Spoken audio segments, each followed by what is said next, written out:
Estamos con el diputado provincial Carlos Delfrade, periodista también, por supuesto, y diputado provincial desde hace ¿cuánto? Dos años. Dos años en Chirolas. 2 años en Chirolas, exacto. Gracias por venir, Carlos. No, un gustazo. Bueno, fuiste uno de los más acérrimos opositores a la suscripción de Santa Fe al Pacto Fiscal. ¿Por qué? En principio, por eso que vos decís, que lo decís muy bien. Pacto fiscal, igual que en la década del 90, fue el pacto fiscal del Menemato en adelante. Y eso significa que Santa Fe resigna su principal herramienta para recaudar dinero, para hacer frente a todo lo que hace a los gastos de la vida cotidiana de los santafesinos, que son ingresos brutos. Si no tenés la plata que surge de los impuestos genuinos, tenés que contraer créditos externos. Por eso hoy se está hablando de un nuevo crédito para la provincia de 800 millones de dólares. Y eso está muy mal, porque esta es una provincia muy rica que produce 600.000 millones de pesos al año, y bien podríamos hacer una reforma impositiva para cobrarle, entre otras, a las exportadoras que no dejan un peso por la utilización de la tierra, del agua, del aire, de los caminos, de la inteligencia y del trabajo de los santafesinos. Pero sin embargo, Cambiemos, o mejor dicho, el mismo presidente había dicho que las provincias van a ganar más, van a tener más. La única que gana, Susana, es Buenos Aires. Claro. Buenos Aires gana 65.000 millones de pesos entre este año y el año que viene. Es un proyecto igual que el proyecto de Mitre, digo yo, del Bartolomé Mitre del siglo XIX. Todo para Buenos Aires y todo para los extranjeros. Pero hubo como un enroque en esto, Carlos, porque si el gobierno provincial no adhería al acuerdo fiscal, entonces no se podía cobrar la deuda histórica que ya... Yo tengo mucho respeto por muchos dirigentes actuales del socialismo, incluso con algunos de ellos hablamos, y yo decía, es como el sueño del pibe. Yo me imagino que Poi alguna vez habrá soñado con hacerle el gol de palomita a Newell's, que Sanabria habrá soñado con hacerle el gol de zurda a Biasuto, y yo de pibe soñaba con llegar a alguna legislatura y votar no contra, por ejemplo, la privatización de YPF, no contra la privatización de aerolíneas, y no contra aquello que le hace mal a los santafesinos. Entonces, cuando te dicen nosotros votamos por responsabilidad institucional, yo lo que me pregunto es, ¿no será hora que la responsabilidad para renovar en serio y reformar la Argentina sea responsabilidad para defender a los santafesinos, para que las instituciones sean distintas? Porque así como estamos, es un país profundamente unitario que concentra y extranjeriza la riqueza de Buenos Aires. Así que entiendo lo de la responsabilidad institucional, pero no lo comparto porque es nuestro lugar histórico, sino ¿para qué estamos sentados ahí? ¿El toque en qué viene? ¿En ingresos brutos y en qué más? En ingresos brutos el 76% te lo disminuyen totalmente hasta la casi desaparición, porque eso es lo que le prometió Macri a las empresas internacionales. Bueno, paradójicamente mucha gente, entre ellos algunos comerciantes, piensan, bueno, me van a reducir ingresos brutos, eso debería ser bueno. Debería ser bueno, pero hay que ver la dimensión, porque después lo que tenés es porque hija de esta adhesión es la ley de reforma fiscal que también se votó en la legislatura el jueves pasado. Pero esa reforma fiscal incluye, por sobre todas las cosas, casi ningún impuesto para los grandes. Para mí es una contrarreforma. Los que más tienen, menos ponen en la vida cotidiana de los santafesinos. Y eso lo ves en el esquema de lo que se paga en luz, en agua, en todo ese esquema. Y lamentablemente se va a dar también en este sentido. Algunos diputados del justicialismo aseguraban que el congelamiento de los cargos, o de los puestos en la provincia de Santa Fe, va a generar la paralización de algunas áreas clave. ¿Cuál es tu opinión? Lo que pasa es que hay un congelamiento, de hecho, porque eso también estaba en el mensaje que mandó el gobierno de Lichi del presupuesto. Eso de alguna manera ya estaba pronunciado. Pero sí es muy probable que de acá, después de mitad de año, cuando no lleguen los 50.000 millones de pesos que nos deben, cuando todo dependa de los créditos que son los negocios de los bancos internacionales, es probable que suceda eso que te dicen algunos legisladores del peronismo. Para vos, probable. ¿Cómo está la provincia para vos? Yo creo que la provincia tiene algunas cuestiones sociales muy interesantes que hay que seguir desarrollando e impulsando. Cuando digo de política social estoy hablando.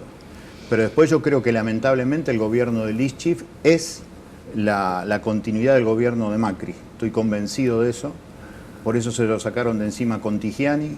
Y todo lo que hacía Contigiani en el Ministerio de Producción ha sido deshecho por Alicia Siciliani, lo cual es un giro neoliberal muy triste, especialmente para la militancia de buena fe que tiene el socialismo. Carlos, ¿qué hizo el Siciliani? Deshizo todo lo que tenía que ver con la política del desarrollo del micro y del mediano emprendimiento, y es todo política para los grandes emprendimientos.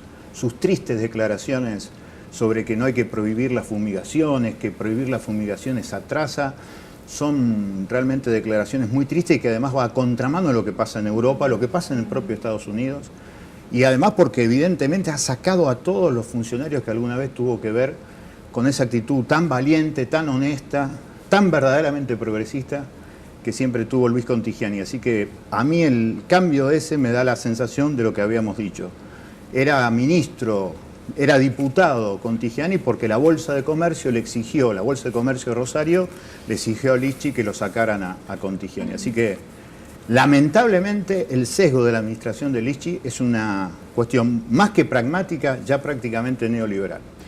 A 3 o 4 días de la aprobación en la legislatura del acuerdo fiscal, bueno, se anunció, y coincide con esta escalada de violencia, especialmente sí. en la zona sudeste de Rosario, coincidió con el anuncio del desembarco de más tropas federales. Sí. ¿Te parece bien eso, Carlos? ¿Está bueno que el gobierno nacional venga con más tropas federales? ¿Eso va a generar mayor control? Porque hay algunos vecinos que dicen mayor presencia policial no es lo que nosotros necesitamos, o por lo menos no va a resolver el problema, porque el problema es que los chicos o los delincuentes entran por una puerta y salen por la otra, ¿no? Sí, ese es uno de los problemas sin duda. Pero puedes tener otro problema. Los pibes, si no tienen laburo en el barrio, ¿qué hacen? Claro. ¿De dónde sacan plata para vivir? Entonces a mí lo que me parece es, en primer lugar, la gendarmería que llega a Rosario, lo que garantiza es continuidad del negocio, porque es la misma gendarmería que cuida las fronteras. Y el año pasado pasamos de 7 toneladas de cocaína que ingresaron en la Argentina en el año 2016 a 15 toneladas de cocaína que ingresaron a la Argentina en el 2017. Se duplicó la cantidad de cocaína, no solamente la que ingresó, sino que ahora exportamos cocaína. Se exportó 1 tonelada de cocaína del puerto de Bahía Blanca, con lo que significó la desarticulación del Estado cuidando los puertos, como por ejemplo lo que ha sucedido con el SENASA. El gobierno macrista tiene el relato del combate al narcotráfico, pero favorece al narcotráfico. La presencia de gendarmería en la ciudad de Rosario, a mi entender, tiene más que ver con el control social que el combate en serio al narcotráfico, Susana. ¿Vos realmente creés que gendarmería viene a hacer control social? Sí, control social, meter miedo a los pibes de los barrios, por sobre todas las cosas. Si vos ves cómo se ha regerenciado el mapa del narcotráfico en Rosario, en donde vemos que las pandillas, subbandas que antes laburaban para los monos, los caminos en su origen, la subbanda que antes laburaba para Luis Medina, como son los húngaros, en sociedad con los funes, subbandas se disputan el territorio, lo hacen además con armas que vienen del mercado internacional, Susana. Eso significa que entran por la aduana y hay una porosidad en la frontera muy grande. ¿Qué resuelve la gendarmería?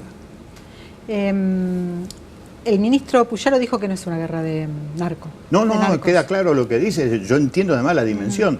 Por eso la ministra Patricia Bullrich exageró, rayando el territorio de la mentira, cuando dijo que Alan Funes era el terror de los rosarinos. Claro, con 19 años, sí. El terror nuestro es la desocupación, la falta de empleo, en saber si mañana vas a seguir teniendo laburo o no. Pero vos coincidís con lo que dice Puyaro, entonces. No, lo que yo digo es, Puyaro sabe que los conflictos interpersonales, incluso los familiares de varias generaciones, como dice Puyaro, claro, tienen un detonante. Y el detonante tiene que ver con deudas de dinero, y esa deuda del dinero es por el comercio que se da en esa relación interpersonal.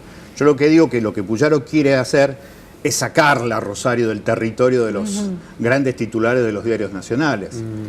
Pero yo por eso digo hay que hacer un análisis muy fuerte, por eso estamos pidiendo que los jueces federales digan lo suyo. ¿Cuál es el proyecto y por qué, Carlos, que vas a presentar mañana en la legislatura? Mañana presento la invitación que vamos a hacer con un proyecto de resolución para que los jueces federales de Rosario y de Santa Fe digan lo suyo sobre lo que vienen haciendo desde hace años en torno al narcotráfico, porque es muy evidente para todos que el juicio emblemático a los monos se sigue haciendo en la justicia provincial porque la justicia federal durmió un sueño bastante parecido a la complicidad o tiene que decir un montón de cosas que no sabemos. Y para eso lo invitamos a un espacio institucional. ¿Alcanzan 2 jueces federales? Porque es lo que está pidiendo Puyaro de alguna manera, lo que pide sí, pero yo no sé si es la cantidad, yo lo que digo es la calidad. Si vos tenés muchos policías con la misma matriz de corrupción, lo que haces es aumentar ese problema. Pero lo ideal sería aumentar las dos cosas. Si tenés jueces federales que mínimamente, por decirlo de forma tranquila, no son muy adictos al trabajo, Lo que necesitas es la calidad. En Reconquista hay un juez federal que se llama Aldo Alurralde. Lo procesó al gobernador de Corrientes por considerarlo jefe de la asociación ilícita del tráfico de marihuana en Corrientes y en Santa Fe. Uno solo. Mirá lo que hizo uno solo. Por eso ¿Te acordás yo no cuando sé la Santa Fe fue a hacer cantidad. un procedimiento a Corrientes y terminaron presos? Que Colombi lo terminó metiendo preso a los exactamente. santafesinos. Sí, eso fue lo que disparó la investigación. Ahora, Carlos, la pregunta yo te rebato por otro lado, Sí, por sí. ejemplo, por el tema de los jueces federales. Sí. Acá, los jueces federales contra los narcotraficantes, vamos a decir la verdad, hay pocos pergaminos que se puedan ver. Si uno dice, bueno, ¿cuáles son las causas federales que terminaron en condena? A ver. En 1998, al viejo Cantero, Sí. la primera vez que lo detienen por un contrabando de 8 kilos de marihuana que traía de Corrientes. 1998. Sí. 1998, 20 años. En esos 20 años, ¿cómo fue? ¿Lo miraban pasar? ¿Lo miraban crecer? ¿Lo miraban desarrollarse? Entonces allí, por supuesto que hay complicidades varias. Bueno, por eso, en eso se entronca, por ejemplo, el desaliento de mucha policía federal. Mucha policía federal que se cruza con nosotros off the record te dice, no entendemos por qué, lo agarramos con 1 kilo de cocaína, está suelto. ¿Quién lo largó? La justicia federal. Perfecto. Es decir, de la justicia federal hay muchas sospechas Sí, hoy claro. en día. Ahora, supongamos, los jueces federales en Rosario son 4 o 5, lo que sea. Y en esto te digo, si no toca, cambiemos. Cambiemos, el gobierno hace grandes concursos con gente honesta, intachable, y designa 10 jueces federales en la ciudad de Rosario. Y esos 10 intachables, probos y con alma de investigadores se ponen a descubrir los ilícitos y a condenar Sí. gente. ¿No meten presión al conjunto? Por supuesto. Y bueno. Pero por eso, el proceso es Cantidad y político, calidad. histórico, de lo que tiene que ver además con asumir un rol.